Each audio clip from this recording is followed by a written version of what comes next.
Hello, everybody. Welcome back to another live stream. I actually haven't streamed in a minute, but I am back. Hello, everybody. Welcome. I am the Goldman, and today what I want to do is I want to go through everything I watched in January of 2026. Now, this was an idea I saw from another YouTuber. I forgot the name, but I really like the idea. I'm like, I've been seeing a lot more movies. My New Year's resolution for 2026 took me a second. My New Year's resolution for 2026 was to just see more movies in theaters and not just see like the big blockbusters or whatever. I want to see actual like smaller budgeted movies I wouldn't normally see. So I was like, I want to see more of these movies. And I saw like, including the two Lord of the Rings films I saw like 7 movies in theaters in January of 2026 of this year. And I want a lot of them, most of these movies, actually almost all these movies, I won't actually make videos about. Like in this video, I'm going to talk about like 28 Years Later, like The Housemaid. And these aren't movies I'm going to make long video essays about. But I kind of do want to talk about them. I think it's fun to talk about them. So that is kind of the purpose of this stream. I want to talk about everything I watched in January 2026. I'm going to begin with the newer movies I watched, and then I'm going to talk about the either older movies I rewatched or older movies that I had not seen before and I watched for the first time. And for the newer movies, especially the ones that have come out recently, I'm not going to spoil anything because I encourage you guys to see some of these movies. If there's a movie I don't think any of you would have any interest in, I probably won't spoil it. Or I might spoil it, but the main purpose is to get you guys to see some of these movies. I think they're fun. The bro is live. Yes, I am. I am indeed live. Thank you, Tahu Aroa. Tahu Aroa. Sorry about that. So yeah, I'm gonna wait a sec for a few more people to tune in to this stream because I think this will be a lot of fun, and I want to get a bit more people in the chat, and then we'll talk about the movies that I saw for the first time in January of 2026. There is one other thing that I want to talk about, but I will get to that in a sec because I think it'll be important. What's up, Mandalex? Every The Goldman live stream I watched in January 2026. Thanks. And I'm curious to see. It's quite a lot. Yeah, I've been streaming a lot more, and that's something I want to do. Yo, what's good? Karasek. Thank you guys for tuning in. So it's midday here in Sydney, Australia. Oh, that's so cool. That's so cool that I have viewers all the way from Australia. Like I've as someone who has my subscriber count, which is 160,000, like I know there are people all over the world who watch my videos, and sometimes I don't fully like realize that or fully acknowledge it. And hearing people from all over the world that they watch my videos is really cool. What movies do you think are perfect? WALL-E is one of them. See, I got this nice WALL-E art here, and I got these WALL-E Legos right here. So that's definitely a perfect movie. And I might talk about some other perfect movies on this list, but we'll get to that in a second. Hey, Goldman, we've been dealing with a snowstorm last week. It's been crazy week as schools and colleges were canceled. Yeah, I know. I'm in the United States, and I've seen the snow. I've heard the stories. Thankfully, I wasn't as impacted as much by the snow, but I know it's impacted a lot of people all over. Unless you're not in the United States and there was snow elsewhere. But yeah, the snow in the US was really bad. Yeah, so thanks for commenting, Abby. I appreciate it. So one thing I want to do, I think I'll begin chatting about this now, is interesting. So some of you may be watching this on The Goldman. Awesome. Now, some of you may be watching this on a different channel. So what I want to do is I want to share my screen for a quick second. Do this right here. So as you can see here, I am watching. This is the live stream that's currently on The Goldman. But what I'm going to start doing is I'm going to start doing some live streams on this channel, The Goldman Live. So what is The Goldman Live? Well, what I've noticed when I've been doing some streams with The Goldman is that the Goldman, when I would do streams on the Goldman and I would leave them up, I would notice a lot of people would just keep unsubscribing from the channel. I think there's some people like who just don't like the live streams or they're reminded about the live streams. So what I want to do is I'm going to stream when I'm actually live. I'm going to stream on both channels. I'm going to stream on the Goldman and I'm going to stream on the Goldman is live. But once the stream ends, then what I'm going to do is the stream will be unlisted on the Goldman, but it will remain up on the Goldman Live. So if you're watching live streams live, it doesn't really matter where exactly you're watching it. So like some of you are actually watching this on the Goldman Live, which was actually the Star Wars Overanalyzed channel that I was doing for a time, but then it got demonetized, so I stopped doing it. So if I want to stream a lot more regularly, like I want to do some weekly streams or like nearly daily streams if I can. And I want to do it at this time, which is 8 Eastern time, 8 p.m. Eastern time in the United States.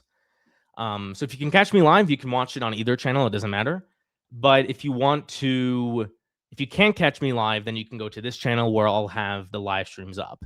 Or you can just go on the actual Goldman channel and there'll be a playlist there that you can watch and tune in from there. So yeah.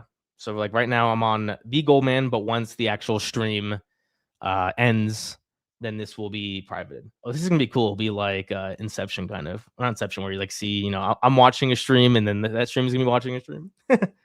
We don't need to see that. So yeah, that's kind of what I'm doing with these streams. I hope you guys like it. And I think there's a lot of cool potential here for streaming in the future. I'm just checking a few things real quick. And then we'll be good to go. And I want to talk about some of the more streams, some of the other streams. So yeah, so what I'm going to do is I want to share the link to the Goldman Live. So if you're not watching it on the Goldman Live, actually go over there because that channel is not monetized. It was monetized, but then it got demonetized because they didn't like the overanalyzing videos. So what I want to do now is if you watch it on the Goldman Live, then it'll actually like help, you know, get viewership and I can get monetized on there. It's not a big deal. It doesn't really matter where you're watching it from, but it will just help me out a bit. So I'm going to actually take the live stream on the Goldman Live and share it over there. Can I post a comment here? Is this a link? So can you click on this link that I just posted in the chat? Oh, it shows me commenting from both streams. That's cool. Okay. So yeah, I want to get started and talk about the stuff that I watched in January of 2026.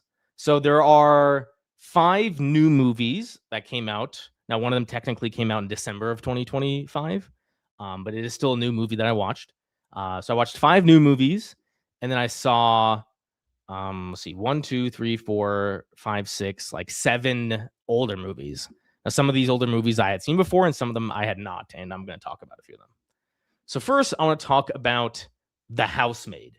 Now, this was a really fun movie because, so the basis of The Housemaid, you know, it's with Sydney Sweeney. That's like the biggest draw for someone like me. But I've heard good things about the book, and I thought it was going to be worth checking out. I really liked this movie. I think the most entertaining part about this movie is that it plays with your understanding and expectations of the dynamics in this movie. So, like, the basic premise is that there's a really wealthy family and they hire a housemaid. Hence the title, The Housemaid. And like once Sydney Sweeney, who's the housemaid, starts actually working there, there's a bit of mystery around like what's the dynamic going on here. You know, there's a really rich man and then he has a wife. The wife has a kid, but the kid is not the daughter of the husband. So you're like, okay, what's actually going on here? And as the movie progresses, you know, there's like initially there's what's the actress's name? Amanda Seyerfield. Initially, she's like, she seems really crazy. I'm not going to go in full spoilers. This is like kind of the beginning of the movie. So the wife of the rich family seems really crazy. And then you start to speculate like, oh, why is she crazy? And then you get some perspectives from the wife, and then the husband seems really nice. But then as the movie progresses, you start to learn more about the dynamic here. Like, why is the wife crazy? And why is the husband so nice to Sydney Sweeney's character? And it was just really like a really interesting back and forth. I do question at times some of the character motivations. Like Sydney Sweeney is light spoilers, she's homeless in this movie, so that's why she needs a job. Um, but for the most part, I thought the movie was really fun, and the way I kind of saw it was like a mystery in that there's just so many more things you're learning about these characters, and eventually the dynamics in the movie really shift, and you're like, oh, I was kind of rooting for this person, but now I'm rooting for this other person, and then by the end of the movie, you get a really satisfying ending. So I like the ending was a great part of it. I loved it. Um, so overall, I thought The Housemaid was really strong, and it was one of my. It's what I want to do is I want to start doing like these tier lists where it's like all the movies I've seen this year and how I'd rank them. So far, it's January or technically February, and I haven't seen many things, but so far it's off to a good start. Up next, there is Primate. So let me change the banner here. Primate. So Primate was actually really fun. I just want to check something real quick because I'm a little surprised by something. Anyways, so Primate, I saw this movie in theaters with a friend. And at first, I was really.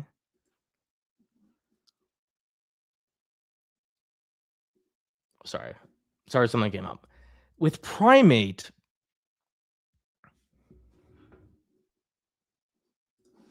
don't mind me. I'm gonna be lurking. I like your profile pic. I used to love Thomas the Tank Engine. I think I literally just seen Avatar in theaters multiple times this year, and it's a fun movie. So Primate had a really interesting premise, and the premise is basically, there's this family that has a pet chimpanzee, and eventually the chimpanzee gets rabies and it wreaks havoc. It's a horror movie, and like one of the biggest selling points of this movie was the gore. I thought the gore was like right in the beginning of the movie. There's a scene where it's just like really gory, and it sets the tone right away. Like, oh, this is that kind of movie. I see now. I get it now. So that was a really strong part of the movie. So what this movie did well was the premise of the movie, and also I really liked the location of the movie in terms of how it enhanced the tension of the movie.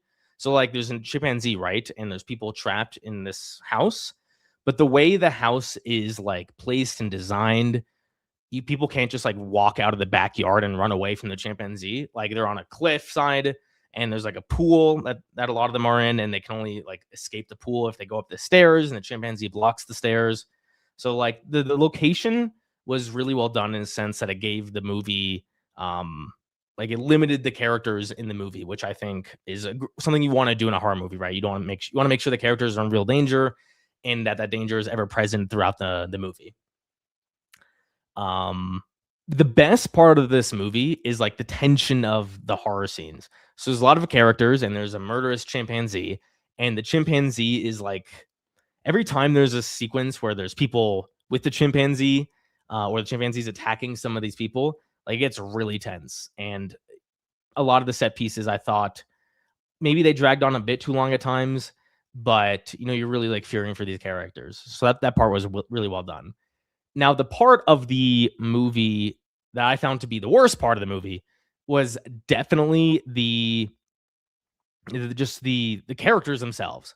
So whenever I watch a horror movie, in the back of my mind, I'm always thinking, are these characters actually making sound decisions?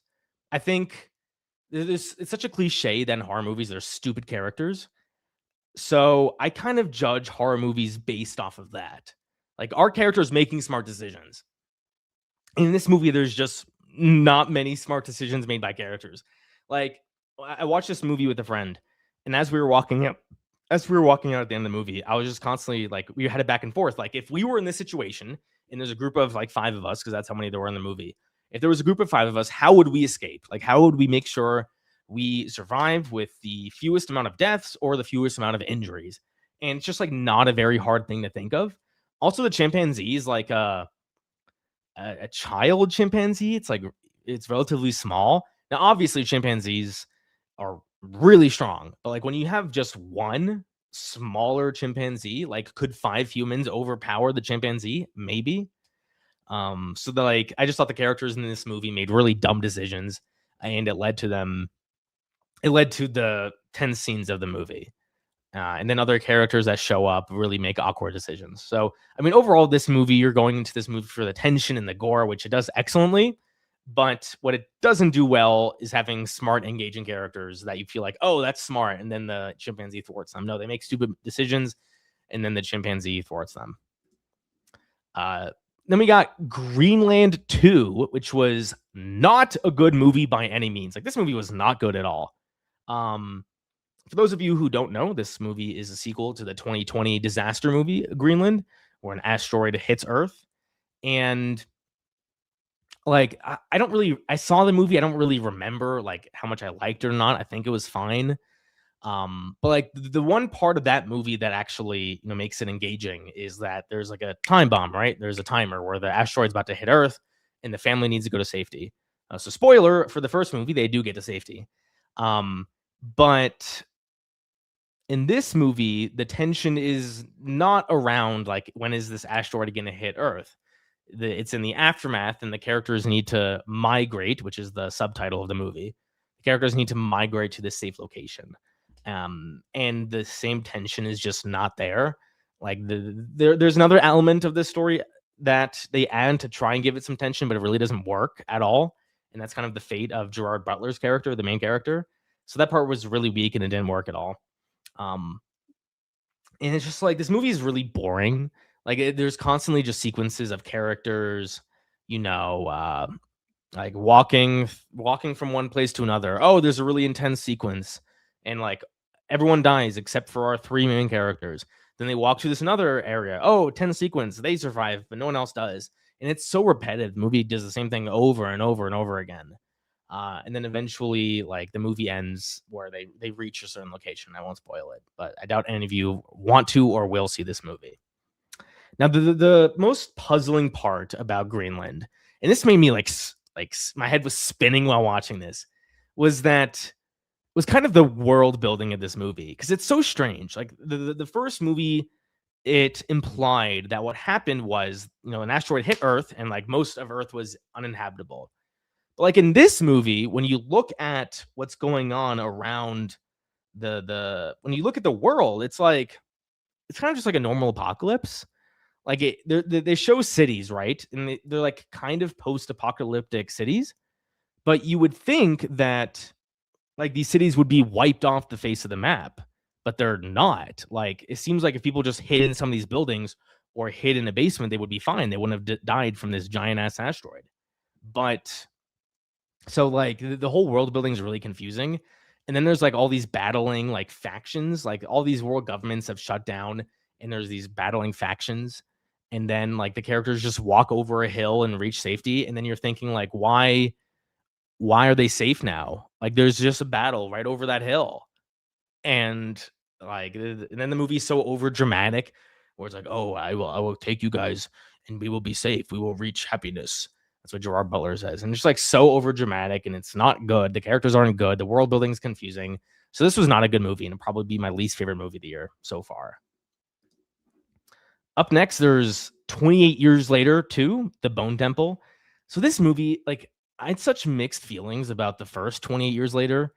And that's because it's like the movie just does something really unique with the zombie genre in that it's been 28 years since the apocalypse started, and like you have these characters that are doing really interesting things, and then in this movie, in The Bone Temple, it's like not even really a zombie movie. Like there's no zombies at all. I shouldn't say no zombies at all. There's barely any, and the focus is really on 2 storylines. There's the guy from the first movie who the boy from the first movie who survived, and now he's kind of with these Antichrist people, and it was really strange. But that part of the movie was well done in the sense of how like haunting these Antichrist people are, because that's like there's this cult, and they're believing in like Satan. They're Satanists essentially, and they do these really horrific things. And the movie is very gory in that sense. And I thought that was well done. I liked that part of the movie. So there's that whole sequence there where you have these people who believe in the Antichrist, who believe in Satan, and they believe in sacrificing people to like the gods because they believe, the reason there's a zombie apocalypse is because of the gods. And then there's this doctor, I forget his name. He's played by Voldemort. And he has this back and forth with like an alpha zombie. And where you struggle so much is that like this is just so not a zombie movie. Like this doctor like breaks all the rules of stereotypical like zombie movie behavior, but eventually you kind of just have to go with it. Like, oh, this is how people are acting in this zombie movie. And then there's some interesting things with the doctor, and then the two storylines come together, and it's really weird. I didn't love this movie, but I didn't hate it. I thought it was just fine. So it's a good movie. It's a fine movie. It's a fine movie. Now, this movie I just saw this past weekend, Send Help. This is the Sam Raimi new movie, and it was really interesting.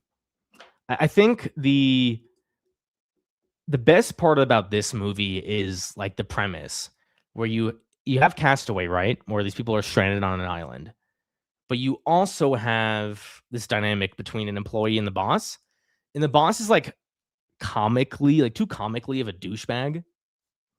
So you're really rooting against him, and then you're rooting for Rachel McAdams' character. And the best parts about this movie is the dynamics between those characters. Like now that the roles are flipped, where this Rachel McAdams' character, what was her name? Linda. Like she's really good with survival stuff. So it's like, oh, like she's kind of in charge now. And I thought that part of the movie was really well done. At times I was questioning some of the character decisions, like why were people acting in a certain way? Like I understand the dynamics and why these two people may not like each other, but as the movie progresses, you're like, oh, why are you acting like this? Like, why are you not? I don't want to spoil the movie, so it's hard to say. But what made this movie really surprising to me is that there's not as much of a focus on these characters surviving. Like when you're watching Castaway, you're like, oh, is Tom Hanks going to survive? This movie just doesn't have that. And I think it made the movie a lot more interesting. It was a lot of fun. And just like the best part of this movie is the scenario surrounding the dynamic between an employee and a really douchebag boss and how that kind of flips. And then you also like begin to question who you're actually rooting for. I thought it was really well done. So those are all the new movies I saw this year. And then we can talk about some of the older movies I saw as well. Like I saw Two Towers and Return of the King extended editions in theaters. First time I'd seen any of the Lord of the Rings movies in theaters. Obviously, I grew up watching these movies. I've done videos on them. So I love Lord of the Rings, and I got to watch the extended editions in theaters. I will say, when you're watching the extended editions in theaters and you can't like pause it, it makes it really hard. We're like, oh, what's a slower part of the movie so you can go pee in the bathroom real quick. Especially when you have a group of girls with you who can't hold their bladders for 4 hours. I will say the Two Towers extended edition is slow at times. Like if I had to choose between the extended editions or the regular theatrical editions, I'd seen Fellowship. Like I was rewatching them and I saw the Fellowship extended edition in December, and then they announced they were re-releasing them. So I'm like, oh, I don't really need to rewatch Fellowship. So I went to just go see Two Towers and Return of the King. Now, Return of the King is still such an excellent movie. It's like a perfect movie. Someone asked before. Yeah, it is definitely a perfect movie. Return of the King is perfect. Two Towers is definitely the weakest of the trilogy, in my opinion. And I don't think the extended edition is like a perfect 10 out of 10. I think it's really slow at times. But they're still all so great, and I love them so much. Another movie I saw for the first time. This is actually the first time. So I mentioned this in a stream before. This was actually the first time I've been watching some of the Harry Potter movies. I had never seen them before. So I was reading all the books, and then after each book, I was watching the movies. So I saw Order of the Phoenix and Half-Blood Prince for the first time. I do not like Order of the Phoenix at all. Like, I don't like the book and I don't like the movie. It feels like a filler book and movie. I was really surprised by how little, like, the story of this movie matters. Like, spoilers for Harry Potter. Like, the only thing that really matters in Order of the Phoenix, and it's like a 900-page book, is that Sirius Black dies and that there's a prophecy that's revealed. And then we learn that there's an Order of the Phoenix. But, like, the whole actual plot of the movie, Like, just doesn't really have any lasting consequence. It's really like a filler book and movie, and they're both similar in that sense. Now there's Half-Blood Prince. I loved this book. I love this book so much. In the movie, I loved almost all of it up until the part where we get the ending. Like, the ending of Half-Blood Prince, the movie, is such a bastardization of the book. I was furious. I'm now actually like, this is the first time I've gotten invested in Harry Potter. So like, I'm only now learning about kind of common opinions about these movies. And when after I finished this movie, I'm like, I need to see online. Like, do people like the ending of the Half-Blood Prince movie? And there's a lot of like mixed feelings here and there.